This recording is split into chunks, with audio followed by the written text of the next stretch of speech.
Hello viewers, আজকে আমরা অনেক অনেক অনেক খুশি, কারণ আজকে অনেক বছর পর আমরা বাংলাদেশে যাচ্ছি। প্রায় 5 বছর পর আমরা বাংলাদেশে যাচ্ছি। আর ইফতাজের এটা প্রথমবার বাংলাদেশে যাওয়া। ইফতাজের দাদা বাড়ি, নানা বাড়ি সবাই ইফতাজের জন্য অধীর আগ্রহ নিয়ে অপেক্ষা করছে। আমরা এখন এই যে রেডি হয়ে বসে আছি। লাগেজ সবগুলা এখানে রেডি করে রাখা আছে। একটু পর আমরা লাগেজগুলা গাড়িতে তুলে এয়ারপোর্টের উদ্দেশ্যে রওনা দিব। তো এয়ারপোর্টে যেতে যেতে আমাদের 3 ঘন্টার মতো লেগে যাবে, কারণ আমরা আমাদের নিউক্যাসল এয়ারপোর্ট থেকে যাচ্ছি না, আমাদেরকে যেতে হবে ম্যানচেস্টার। হিব্বির জন্য ভালো করে কথা বলা যাচ্ছে না, দেখতেই পাচ্ছেন হিব্বি কি করছে। তো আমি চেষ্টা করব আপনাদেরকে এয়ারপোর্ট, আমাদের যাওয়া এয়ারপোর্ট সবকিছু দেখানোর চেষ্টা করব। জানি না কতটুকু পারবো, তারপর আমি যতটুকু আমার পক্ষে সম্ভব, ইফতাজকে নিয়ে যতটুকু সম্ভব আমি আপনাদেরকে দেখানোর চেষ্টা করব। তো পুরো ব্লগটা দেখার জন্য আমার সাথে থাকুন আর আমাদের জন্য দোয়া করুন, যাতে আমরা ভালোভাবে বাংলাদেশে পৌঁছাতে পারি। আপনাদেরকে একবার এক ঝলক আমি লাগেজগুলা দেখে নিচ্ছি। এই যে লাগেজগুলা রেডি করে রাখা, আর একটু পরে এগুলো আমরা গাড়িতে উঠাবো। ভিডিও করার সময় ইপি যাতে ডিস্টার্ব করতে না পারে, সেজন্য ইপিকে সাথে নিয়ে আমি ভিডিও করা শুরু করেছিলাম। এখন যে আপনাদেরকে লাগেজ দেখাতে শুরু করেছি, ইব্বি ফাঁক পেয়ে চলে এসেছে লাগেজের সাথে দুষ্টুমি করতে। ইব্বির বাবা এখন গাড়িতে লাগেজগুলা তুলে নিচ্ছে। গাড়িতে লাগেজগুলা উঠানোর পর আমরা এয়ারপোর্টের উদ্দেশ্যে রওনা দিয়ে দিব।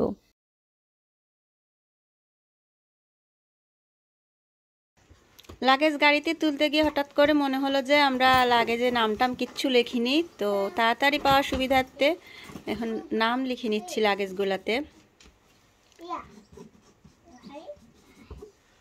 ফাইনালি আমরা এয়ারপোর্টের উদ্দেশ্যে রওনা দিয়ে দিয়েছি।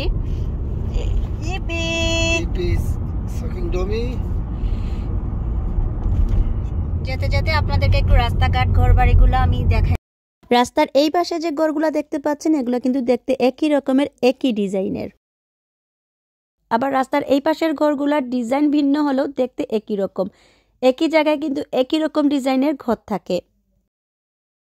এদেশের সিস্টেমই হচ্ছে এটা, একই রকম ঘর থাকতে হবে। আমি আমার ইচ্ছে মতো কিন্তু কোনো ঘর বানাতে পারবো না।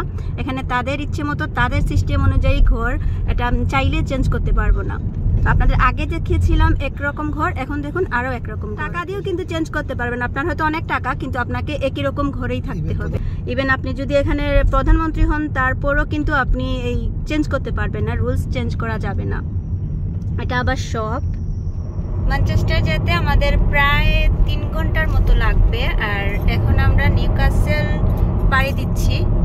নিউক্যাসলে আছি। এই যে নিউক্যাসলের ট্রেন ব্রিজে চলে এসেছি আমি। এই ব্রিজটা কিন্তু আমি আমার আরো একটা ব্লগে আপনাদের সাথে শেয়ার করেছিলাম। এখন আমি এই যে এখন আমরা এই ব্রিজের মধ্যে এখন উঠছি। আর এই যে এইদিকে হচ্ছে মিলেনিয়াম ব্রিজ। যতটুকু ক্যামেরায় আসতেছে ততটুকুই আমি আপনাদেরকে দেখানোর চেষ্টা করছি। যে আর এখন আমি টাইম ব্রিজ থেকে কিন্তু মিলেনিয়াম ব্রিজটা আমি দেখাচ্ছি। তো বাই বাই নিউক্যাসল। বাংলাদেশ থেকে আসার পর আবার দেখা হবে। নিউক্যাসল এটা শেষ সীমানা বের হয়ে যাচ্ছে। এই যে মেট্রো যাচ্ছে উপরে, নিচে আমরা যাচ্ছি। দেখতে পাচ্ছেন গাছে একটাও পাতা নাই, কিন্তু আমি যখন ব্যাক করব ইনশাআল্লাহ তখন গাছগুলো আবার আগের মতো সতেজ হয়ে যাবে, পাতা ভর্তি হয়ে যাবে একদম। নিউক্যাসল তো আমরা ক্রস করে এসেছি। এটা হচ্ছে আমাদের পার্শ্ববর্তী আরো একটা শহর, গেট শেড এটার নাম। যেহেতু আমি আজকে নিউক্যাসল থেকে ম্যানচেস্টার যাচ্ছি, তো আমি চাচ্ছি আপনাদেরকে সবকিছু একটু একটু করে দেখানোর। সামনেই আপনাদেরকে আমি একটা দর্শনীয় স্থান দেখাচ্ছি। এটা হচ্ছে নর্থের প্রবেশদ্বার, আর এই জায়গাটার নাম হচ্ছে এঞ্জেল অফ দ্য নর্থ।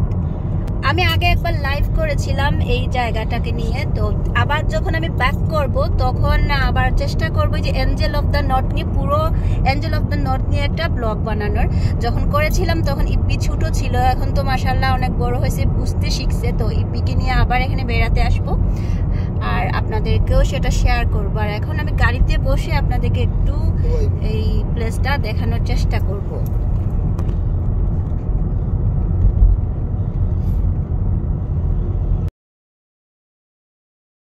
করে দেখাই। এই যে এটা হচ্ছে এঞ্জেল অফ দ্য নর্থ, ডানা মেলে দাঁড়িয়ে আছে এঞ্জেল। এটা কিন্তু অনেক উঁচু, আমি আপনাদেরকে জুম করে দেখাচ্ছি। ইনশাআল্লাহ আবার ব্যাক করলে আপনাদেরকে আমি এটা দেখাবো সরাসরি ব্লগ করে একটা। ঘর বাড়ি রাস্তাঘাট দেখে দেখে আপনাদের সাথে কথা বলতে বলতে আমরা এয়ারপোর্টের সামনে চলে এসেছি।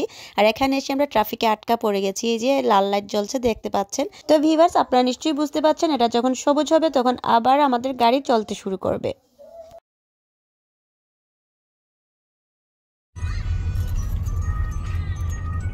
Yes. 3 ঘন্টা জার্নি শেষে আমরা এখন ম্যানচেস্টার এয়ারপোর্টে চলে এসেছি। টার্মিনাল 1-এ আমরা এখন যাচ্ছি। জুম করে একটু দেখাই আপনাদেরকে। এয়ারপোর্টের ভেতরে আমরা এখনো ঢুকিনি।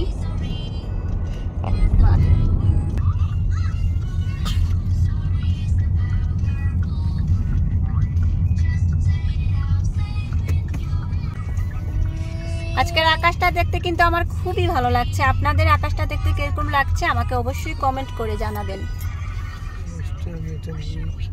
আমরা এয়ারপোর্টের ভেতর কার পার্কে যাওয়ার আগ পর্যন্ত আপনারা আকাশের এই মনোরম দৃশ্যটা একটু উপভোগ করুন।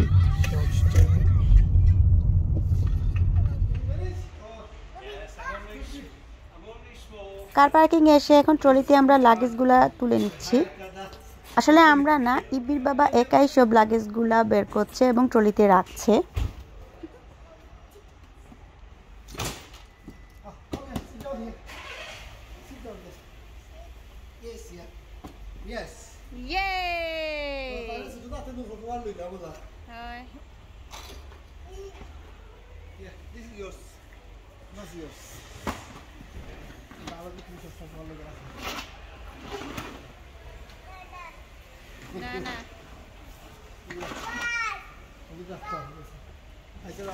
আমরা এখন চলে এসেছি এয়ারপোর্টের ভেতরে।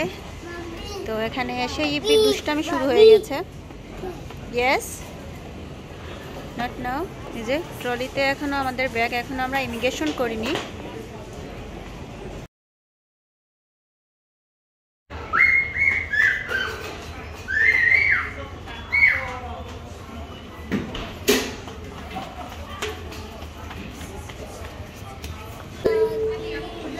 Attention please, this is a passenger announcement.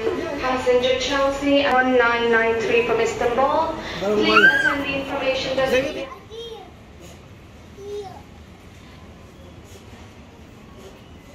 ইব্বি এত বেশি দুষ্টামি শুরু করেছিল যে কিউতে যখন দাঁড়াই তখন ইব্বিকে সামলাতে গিয়ে আমি ক্যামেরাটা ইব্বির ড্যাডকে দিয়ে দিই যাতে সব কিছু একটু ভিডিও করে দেয় আমাকে। দেখতেই পাচ্ছেন কত লম্বা কিউ।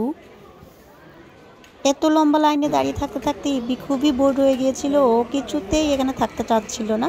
আপনাদের এখন একটু ইব্বির দুষ্টামিগুলো আমি দেখাচ্ছি। এখানে ইব্বির দুষ্টুমিগুলো আমাদের খুবই ভুগিয়েছে। আমাদের সবচেয়ে বড় ভুল ছিল ইব্বির জন্য একটা স্ট্রলার বা রেইন নিয়ে না আসা। কিউয়ের পেছন থেকে আস্তে আস্তে যখন একেবারে সামনে চলে আসি তখন ক্যামেরাটা আমি আবার আমার হাতে নিয়ে নিলাম। ইব্বি এটা বুঝতে পেরে ক্যামেরার দিকে তাকিয়ে আপনাদের সবাইকে হ্যালো হ্যালো বলছে। তো এখন হচ্ছে আমাদের টার্ন চলে এসেছে। ইব্বির বাবা লাগেজগুলো বেল্টে দিয়ে দিচ্ছে।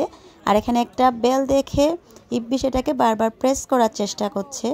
এখন আমাদের ইমিগ্রেশন শেষ, সিকিউরিটি চেকও শেষ। ইব্বি ওর খেলনার ব্যাগ নিয়ে আগে আগে চলে যাচ্ছে। তো এখন হচ্ছে আমরা যাচ্ছি প্লেনে ওঠার জন্য একটা নির্দিষ্ট গেটে। তবে এখন পর্যন্ত আমরা যে বিমানে যাব সেই বিমানের জন্য কোন গেটে যাব সেটা অ্যানাউন্স হয়নি।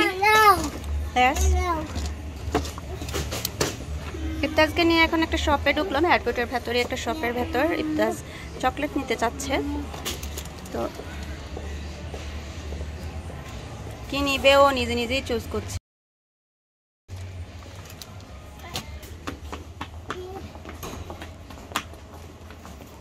ইবতাজের অতিরিক্ত দুষ্টামির জন্য ওর ড্যাডি ওকে শেষ পর্যন্ত কাঁধে তুলে নিয়েছে।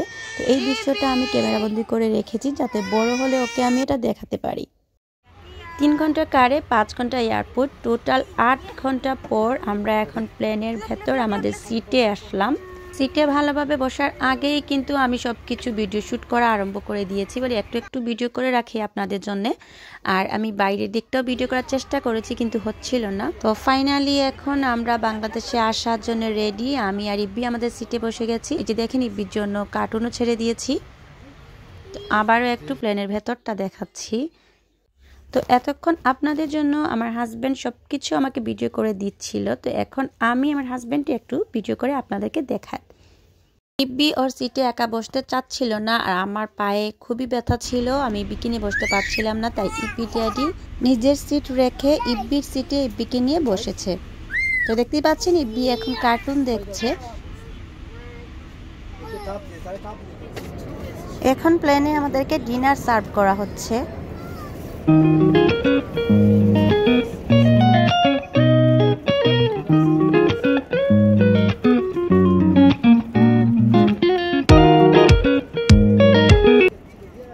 আমার ডিনারে ছিল রাইস এবং চিকেন, কসলো আর চিজ কেক। ইব্বি আর ওর ড্যাডি ডিনারে ছিল লাম্ব আর রাইস। প্লেনে 10 ঘন্টা 20 মিনিট, টোটাল 19 ঘন্টার লং জার্নি শেষে আমরা প্রাণের প্রিয় বাংলাদেশের সিলেট এয়ারপোর্টে চলে এসেছি। দেশে পৌঁছে খুশির ঠেলায় আমি আর ভালোভাবে কোনো কিছু ভিডিও করতে পারিনি, জাস্ট এতটুক পর্যন্ত আমার ক্যামেরায় ভিডিও করেছি আমি। এখন যে ফুটেজটা আপনাদের সাথে শেয়ার করছি সেটা আমাদেরকে রিসিভ করতে আসা আমার বাসার মানুষের ক্যামেরায়। আমাদেরকে এয়ারপোর্ট থেকে বের হতে দেখে দৌড়ে গিয়ে ইবতাজকে প্রথমে কুলে নেওয়ার জন্য ওদের যে রিয়াকশনটা ছিল, এই রিয়াকশনটা ওদের ক্যামেরায় যেভাবে বন্দী হয়েছে ঠিক সেভাবেই আমি এখানে এড করে দিয়েছি, যাতে বড় হয়ে ইবতাজ এই ফুটেজগুলো দেখতে পারে। ওকে দেখার জন্য সবার যে আকুলতা, ওকে দেখার পর সবার যে আনন্দ উচ্ছ্বাস, এগুলো কিছুই কিন্তু ইব্বি এখন বুঝতে পারছে না, কিন্তু বড় হলে ঠিকই বুঝতে পারবে। আর ঠিক এজন্যই এই ফুটেজগুলো আমার এখানে রেখে দেয়া।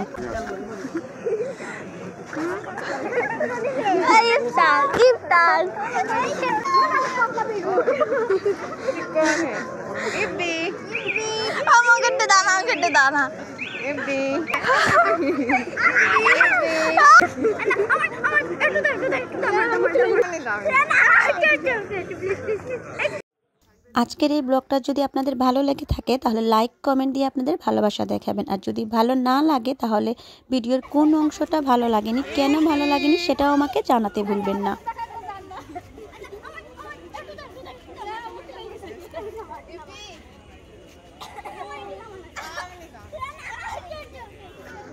শুধু ভিডিও ফুটেজ না, ইবতাজকে নিয়ে যে যেভাবে পেরেছে ছবি উঠেছে, সেই ছবিগুলোও এখানে আমি স্মৃতি হিসেবে রেখে দিয়েছি, যাতে ইবতাজ বড় হলে এগুলোও দেখতে পারে। এখন হচ্ছে আমরা এয়ারপোর্ট থেকে ইবতাজের দাদা বাড়ি বড়লেখার উদ্দেশ্যে রওনা দিয়ে দিয়েছি, আরও 2 থেকে 3 ঘন্টার জার্নি। এখন ইবতাজকে একটু আপনাদেরকে দেখাই। ইবতাজ ওর চাচি আর চাচাতো ভাইয়ের পাশে বসে আছে, মনে হচ্ছে অনেক দিন থেকে ওদেরও চেনে, কিন্তু আজকেই ওদের প্রথম দেখা। কয়েক বছর পর বাংলাদেশের রাস্তায় এরকম গাড়ি চলাচল দেখে, বিশেষ করে সিএনজি চালিত 3 চাকার এই ফুডস্টপগুলা দেখে আমার মনের ভেতর খুবই শান্তি শান্তি লাগছে, যেটা আপনাদেরকে আমি বলে বোঝাতে পারবো না। তো ভিউয়ার্স, আজকে এ পর্যন্তই। বাংলাদেশ ট্রাভেলের আরও ব্লগ নিয়ে আবারও হাজির হব আপনাদের সামনে। এই পর্যন্ত সবাই ভালো থাকুন, সুস্থ থাকুন। আল্লাহ হাফেজ।